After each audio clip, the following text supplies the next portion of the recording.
Raja ini disebut pahlawan, tapi dia sendiri yang memerintahkan pembantaian ribuan orang Jawanya sendiri. Sultan Agung, namanya diabadikan di bandara, uang kertas, bahkan gelar kehormatan nasional, tapi ada satu cerita yang tidak pernah diajarkan di sekolah. Tahun 1628, Sultan Agung mengirim 10.000 prajurit Jawa menyerbu Batavia, yaitu markas besar VOC. Pasukan itu dipimpin oleh Tumenggung Sura Agul-Agul, Tumenggung Mandurareja, dan Tumenggung Upasanta. Mereka orang-orang terbaik Mataram, tapi serangan itu gagal.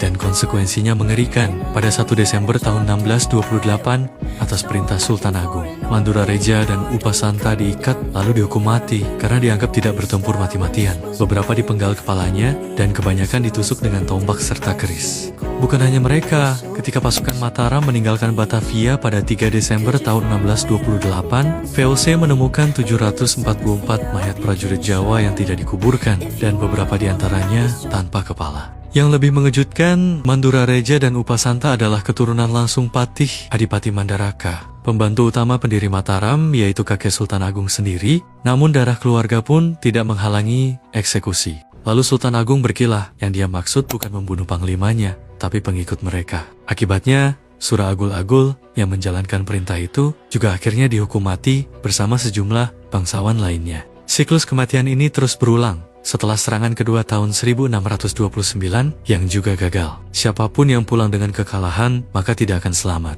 Ini bukan cerita tentang kejahatan semata, ini tentang ambisi kekuasaan yang tidak mengenal batas dan bahkan terhadap bangsanya sendiri. Kalau Sultan Agung hidup di zaman sekarang, kira-kira dia akan diadili sebagai penjahat perang atau tetap dipuja sebagai pahlawan? Tulis pendapatmu di kolom komentar.